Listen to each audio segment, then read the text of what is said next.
Chapter 14. The Stag and Lion. Inside, the inn was every bit as busy as the sounds coming from it had indicated and more. The party from Emmons Field followed Master Fitch through the back door, soon weaving around in between a constant stream of men and women in long aprons, platters of food and trays of drink held high. The bearers murmured quick apologies when they got in anyone's way, but they never slowed by a step. One of the men took hurried orders from Master Fitch and disappeared at a run.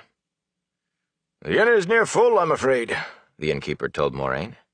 "Almost to the rafters. Every inn in the town is the same. With the winter we just had, well, as soon as it cleared enough for them to get down out of the mountains, we were inundated. Yes, that's the word, inundated by men from the mines and smelters. All telling the most horrible tales. Wolves, and worse. The kind of tales men tell when they've been cooped up all winter. I can't think there's anyone left up there at all. We have that many here. But never fear. Things may be a little crowded, but I'll do my best by you and Master Andra. And your friends, too, of course." He glanced curiously once or twice at Rand and the others. Except for Tom, their clothes named them country folk, and Tom's gleeman's cloak made him a strange traveling companion as well for Mistress Alice and Master Andra. "I will do my best, you may rest assured." Rand stared at the bustle around them and tried to avoid being stepped on, though none of the help really seemed to be in any danger of that. He kept thinking of how Master Alvir and his wife tended the Winespring Inn with sometimes a little assistance from their daughters. Matt and Perrin craned their necks in interest toward the common room, from which rolled a wave of laughter and singing and jovial shouting whenever the wide door at the end of the hall swung open. Muttering about finding out the news, the warder grimly disappeared through that swinging door, swallowed by a wave of merriment. Rand wanted to follow him, but he wanted a bath even more.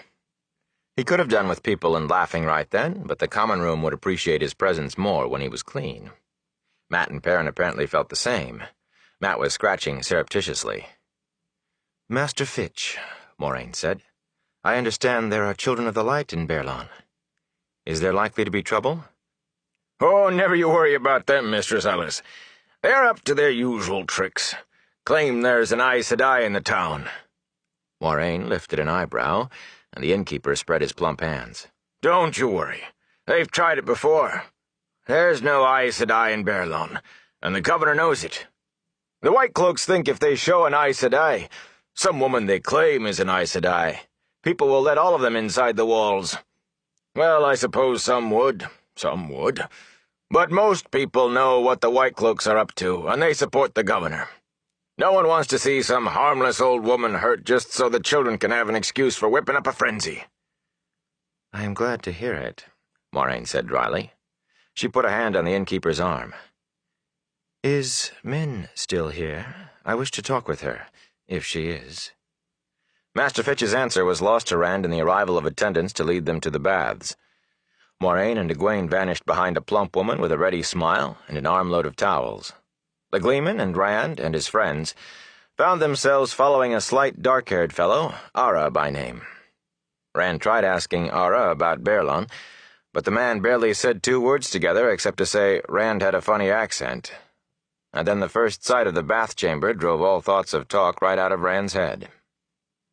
A dozen tall copper bathtubs sat in a circle on the tiled floor, which sloped down slightly to a drain in the center of the big stone-walled room.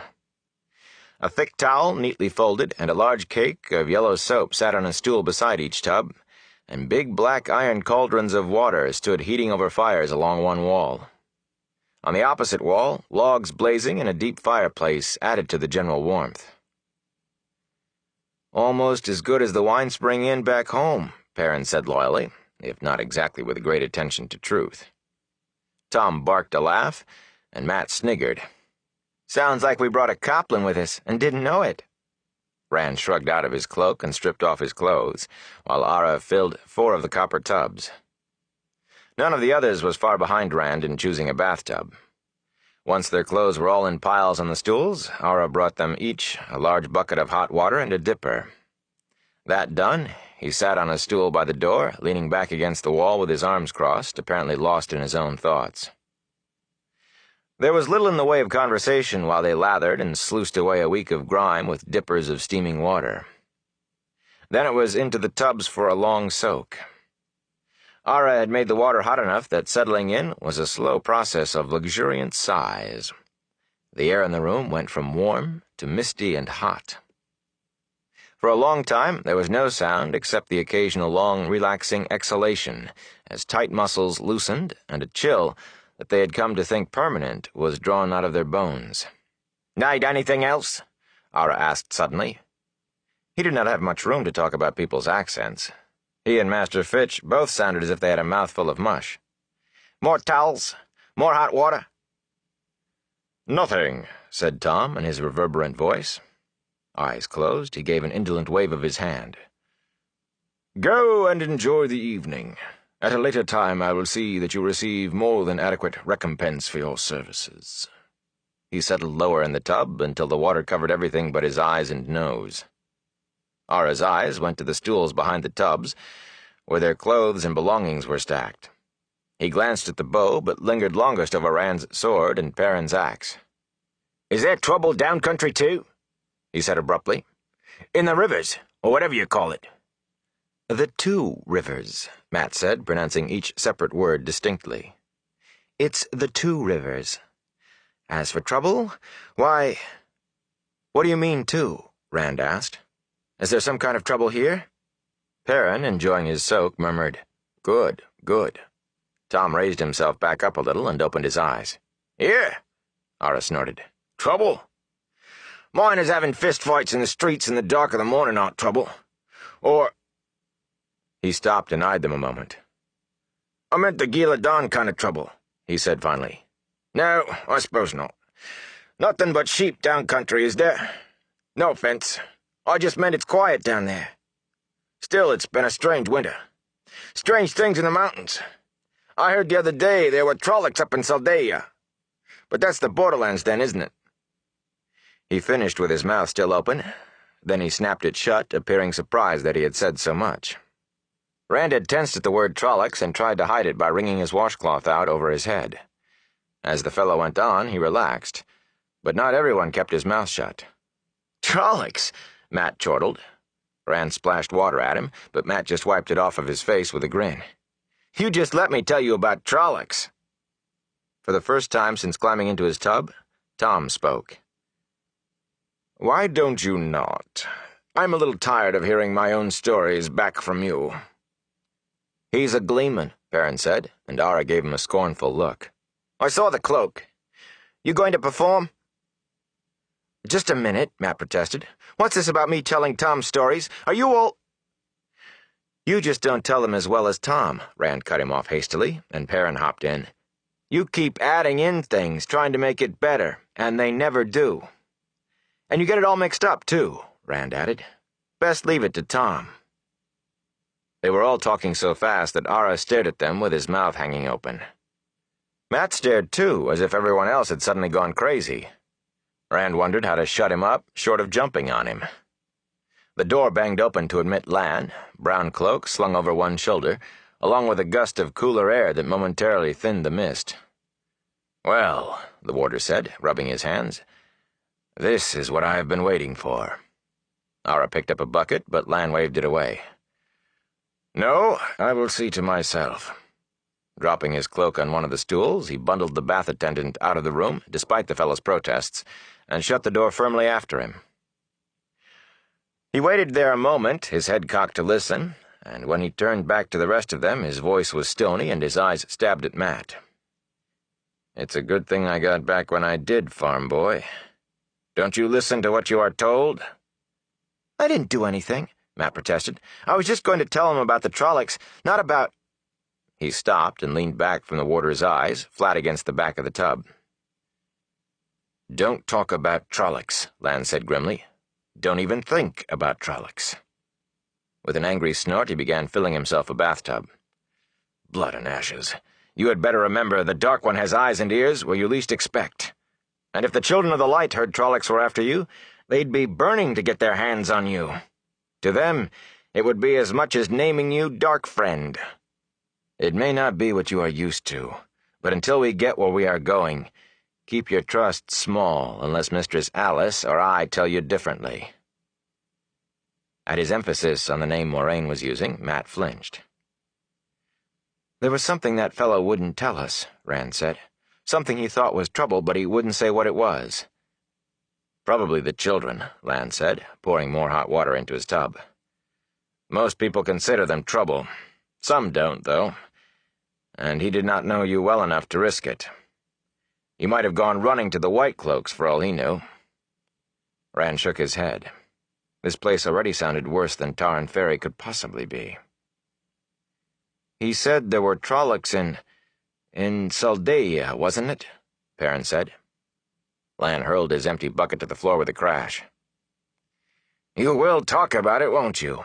There are always Trollocs in the borderlands, blacksmith. Just you put it in the front of your mind that we want no more attention than mice in a field. Concentrate on that. Moraine wants to get you all to Tar Valon alive, and I will do it if it can be done.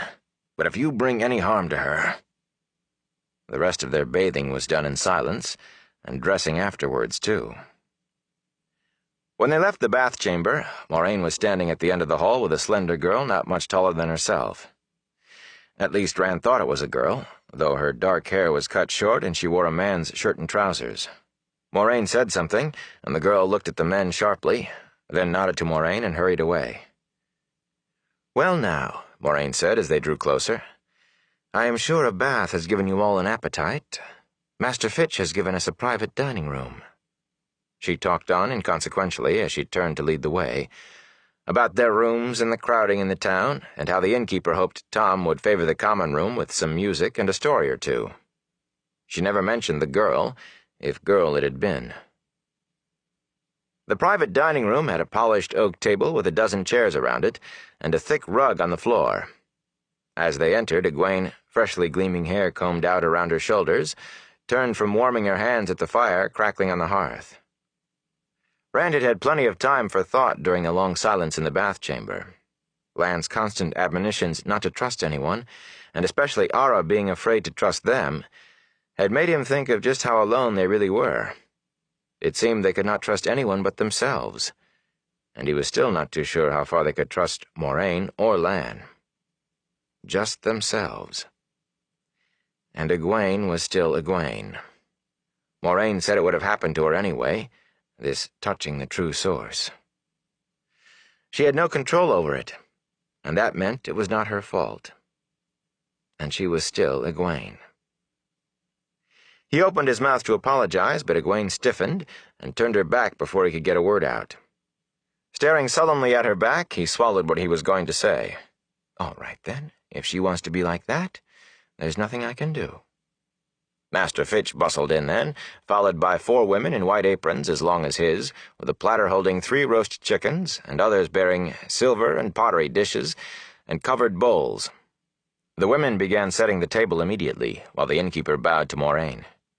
"My apologies, Mistress Alice, for making you wait like this, but with so many people in the inn, it's a wonder anybody gets served at all.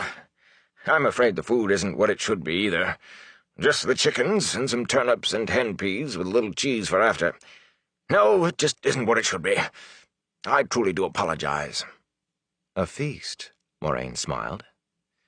"For these troubled times, a feast indeed, Master Fitch." The innkeeper bowed again. His wispy hair, sticking out in all directions as if he constantly ran his hands through it, made the bow comical, but his grin was so pleasant that anyone who laughed would be laughing with him, not at him. "My thanks, Mistress Alice, my thanks." As he straightened, he frowned and wiped an imagined bit of dust from the table with a corner of his apron. "It isn't what I would have laid before you a year ago, of course. Not nearly. The winter. Yes, the winter.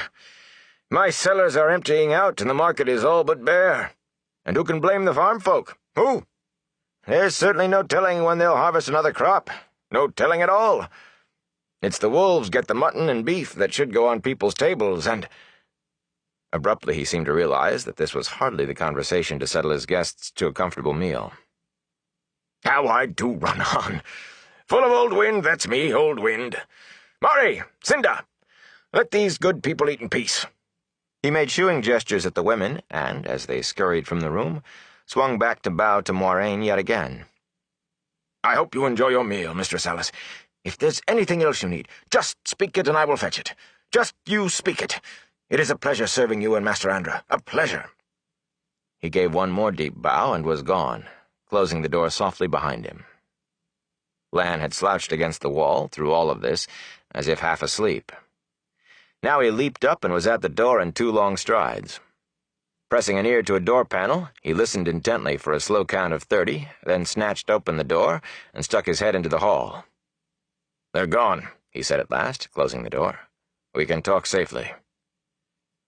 "I know you say not to trust anyone," Egwene said. "But if you suspect the innkeeper, why stay here?" "I suspect him no more than anyone else," Lan replied. "But then, until we reach Tarvallen, I suspect everyone. There, I'll suspect only half." Rand started to smile, thinking the warder was making a joke. Then he realized there was not a trace of humor on Lan's face. He really would suspect people in Tarvallen. Was anywhere safe? "He exaggerates," Moraine told them soothingly. "Master Fitch is a good man, honest and trustworthy. But he does like to talk, and with the best will in the world he might let something slip to the wrong ear. And I have never yet stopped at an inn where half the maids do not listen at doors and spend more time gossiping than making beds. Come, let us be seated before our meal gets cold." They took places around the table, with Moraine at the head and Lan at the foot, and for a while everyone was too busy filling their plates for talk. It might not have been a feast, but after close to a week of flat bread and dried meat, it tasted like one.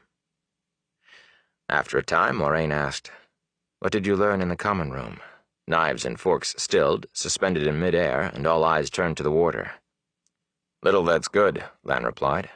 "Oven was right, at least as far as talk has it. There was a battle at Giladan, and Loghain was the victor. A dozen different stories are floating about, but they all agree on that." "Loghain? That must be the false dragon." It was the first time Rand had heard a name put to the man. Lan sounded almost as if he knew him. "The Aes Sedai?" Moraine asked quietly, and Lan shook his head. "I don't know. Some say they were all killed, some say none." He snorted. "Some even say they went over to Loghain. There's nothing reliable, and I did not care to show too much interest." "Yes," Moraine said. "Little that is good." With a deep breath, she brought her attention back to the table. "And what of our own circumstances?" "There the news is better. No odd happenings, no strangers around who might be Myrddraal, certainly no Trollocs. And the White Cloaks are busy trying to make trouble for Governor Edan, because he won't cooperate with them. They will not even notice us unless we advertise ourselves." "Good," Moraine said. "That agrees with what the bathmaid said. Gossip does have its points. Now," she addressed the entire company, "we have a long journey still ahead of us, but the last week has not been easy either. So I propose to remain here tonight and tomorrow night, and leave early the following morning." All the younger folk grinned. A city for the first time. Moraine smiled, but she still said, "What does Master Andra say to that?" Lan eyed the grinning faces flatly. "Well enough, if they remember what I've told them for a change." Tom snorted through his mustaches. "These country folk loose in a city?" He snorted again and shook his head. With the crowding at the inn, there were only 3 rooms to be had, one for Moraine and Egwene, and 2 to take the men. Rand found himself sharing with Lan and Tom on the 4th floor at the back, close up under the overhanging eaves, with a single small window that overlooked the stable-yard. Full night had fallen, and light from the inn made a pool outside. It was a small room to begin, and an extra bed set up for Tom made it smaller, though all 3 were narrow. And hard, Rand found when he threw himself down on his. Definitely not the best room. Tom stayed only long enough to uncase his flute and harp, then left already practicing grand poses. Lan went with him. It was strange, Rand thought as he shifted uncomfortably on the bed. A week ago, he would have been downstairs like a falling rock for just the chance he might see a gleeman perform, for just the rumor of it. But he had heard Tom tell his stories every night for a week, and Tom would be there tomorrow night and the next. And the hot bath had loosened kinks in muscles that he had thought would be there forever. and his first hot meal in a week oozed lethargy into him. Sleepily, he wondered if Lan really did know the false dragon Logain. A muffled shout came from below stairs, the common room greeting Tom's arrival, but Rand was already asleep. The stone hallway was dim and shadowy, and empty except for Rand.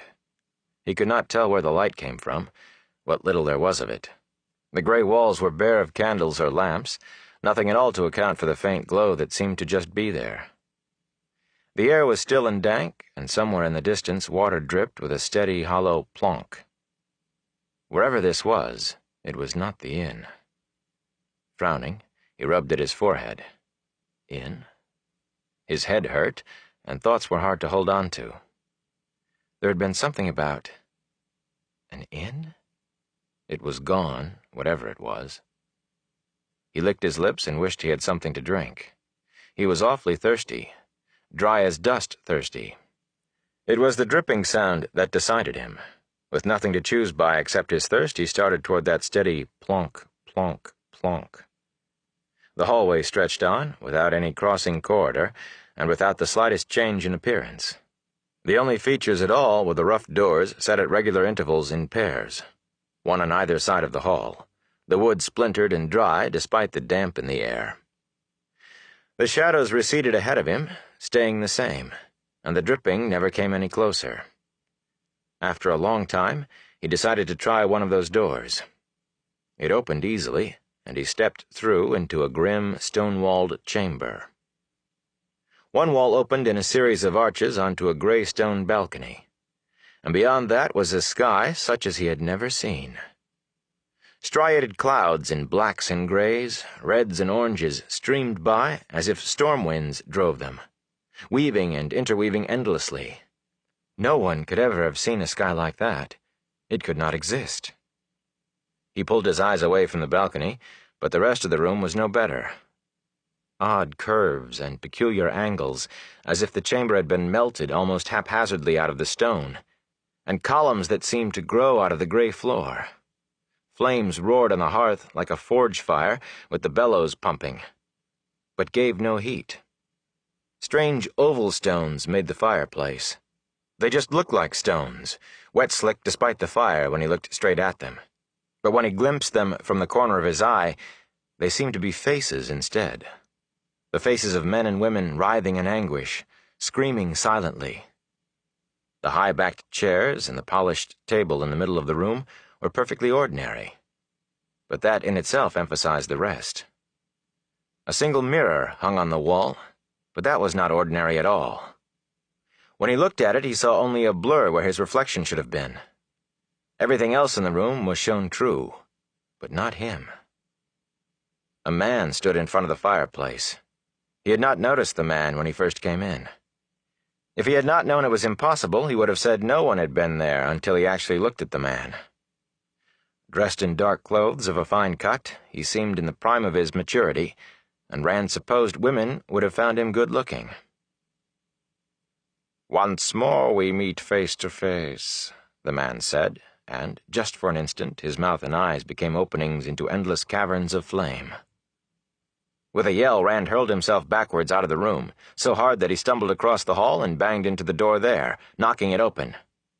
He twisted and grabbed at the door handle to keep from falling to the floor, and found himself staring wide-eyed into a stone room with an impossible sky through the arches leading to a balcony and a fireplace. "You cannot get away from me that easily," the man said. Rand twisted, scrambling back out of the room, trying to regain his feet without slowing down. This time there was no corridor. He froze, half-crouched, not far from the polished table, and looked at the man by the fireplace. It was better than looking at the fireplace stones or at the sky. "This is a dream," he said as he straightened. Behind him he heard the click of the door closing. "It's some kind of nightmare." He shut his eyes, thinking about waking up. When he was a child, the wisdom had said if you could do that in a nightmare, it would go away. The wisdom? What? If only his thoughts would stop sliding away. If only his head would stop hurting. Then he could think straight. He opened his eyes again. The room was still as it had been, the balcony, the sky. the man by the fireplace. "Is it a dream?" the man said. "Does it matter?" Once again, for a moment, his mouth and eyes became peepholes into a furnace that seemed to stretch forever. His voice did not change. He did not seem to notice it happening at all. Rand jumped a little this time, but managed to keep from yelling. "This is a dream. It has to be." All the same, he stepped backwards all the way to the door, never taking his eyes off the fellow by the fire, and tried the handle. It did not move. The door was locked. "You seem thirsty," the man by the fire said. "Drink." On the table was a goblet, shining gold and ornamented with rubies and amethysts. It had not been there before. He wished he could stop jumping. It was only a dream. His mouth felt like dust. "I am, a little," he said, picking up the goblet. The man leaned forward intently, one hand on the back of a chair, watching him.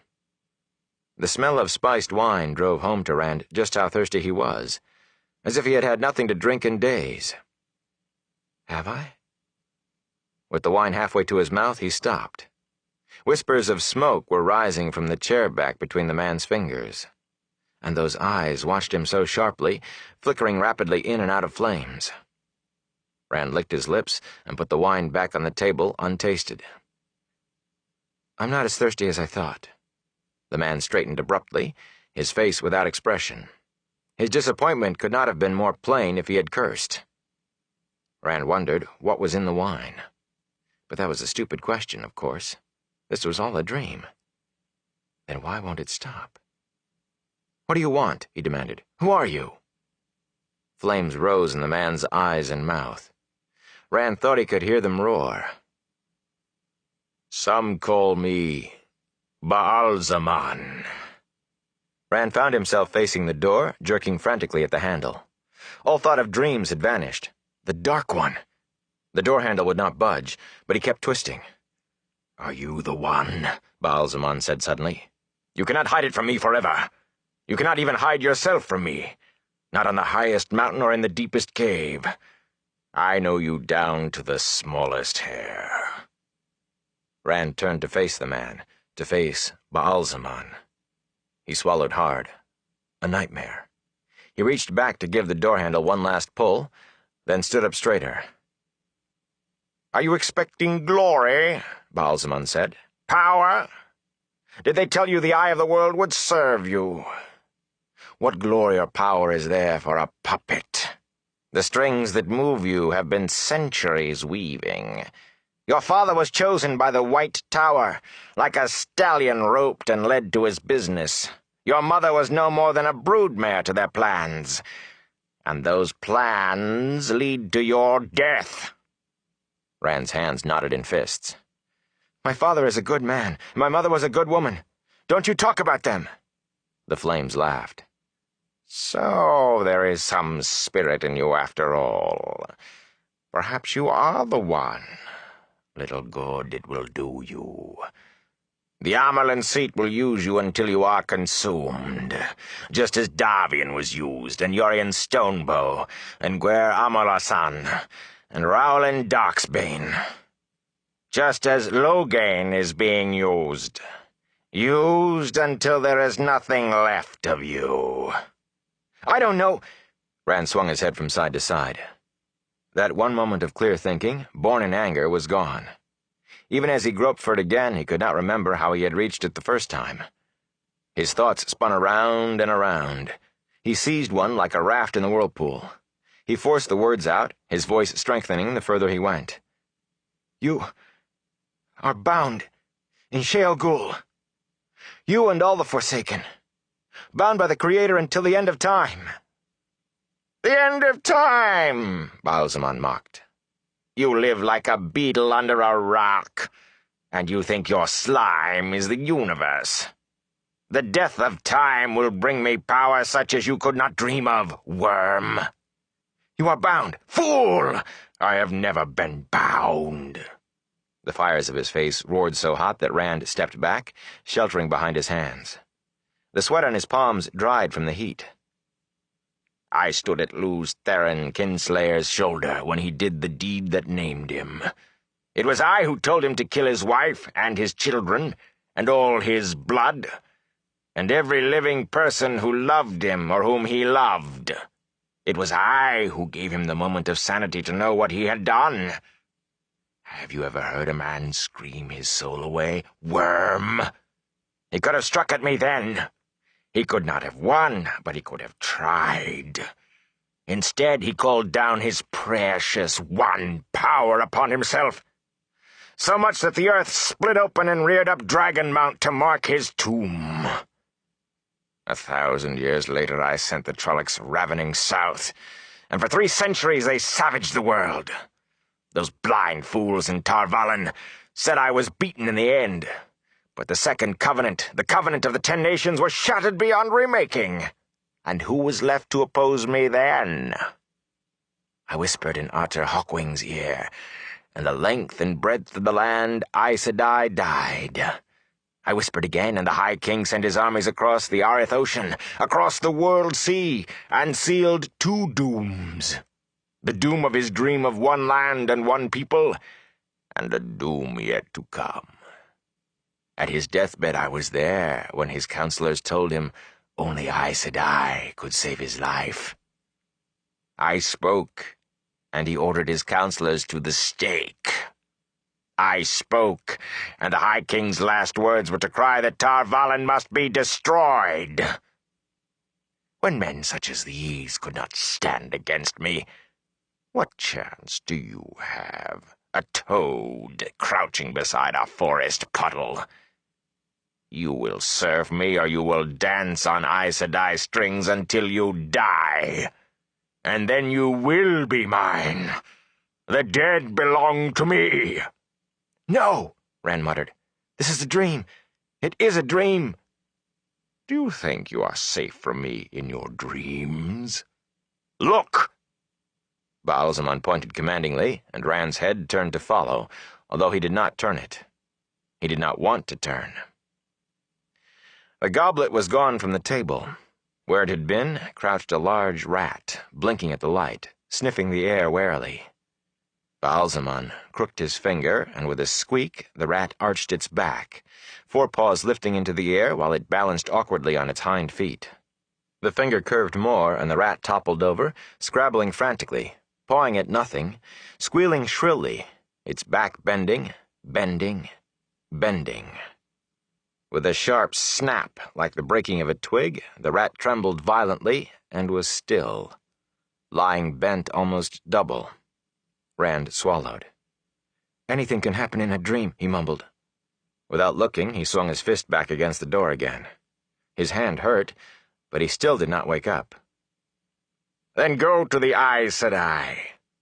Go to the White Tower and tell them. Tell the Amerlin seat of this dream. The man laughed. Rand felt the heat of the flames on his face. That is one way to escape them. They will not use you then. No, not when they know that I know. But will they let you live to spread the tale of what they do? Are you a big enough fool to believe they will? The ashes of many like you are scattered on the slopes of Dragon Mount. This is a dream, Rand said, panting. It's a dream, and I am going to wake up. Will you? Out of the corner of his eye, he saw the man's finger move to point at him. Will you indeed? The finger crooked, and Rand screamed as he arched backwards, every muscle in his body forcing him further. Will you ever wake again? Convulsively, Rand jerked up in the darkness, his hands tightening on cloth. A blanket. Pale moonlight shone through the single window. The shadowed shapes of the other 2 beds. A snore from one of them, like canvas ripping. Tom Marilyn. A few coals gleamed among the ashes on the hearth. It had been a dream, then, like that nightmare in the Winespring Inn the day of Beltane. Everything that he had heard and done all jumbled in together with old tales and nonsense from nowhere. He pulled the blanket up around his shoulders, but it was not cold that made him shake. His head hurt, too. Perhaps Moraine could do something to stop these dreams. She said she could help with nightmares. With a snort, he lay back. Were the dreams really bad enough for him to ask the help of an Aes Sedai? On the other hand, could anything he did now get him in any deeper? He had left the Two Rivers, come away with an Aes Sedai. But there had not been any choice, of course. So did he have any choice but to trust her? An Aes Sedai. It was as bad as the dreams, thinking about it. He huddled under his blanket, trying to find the calmness of the void the way Tam had taught him.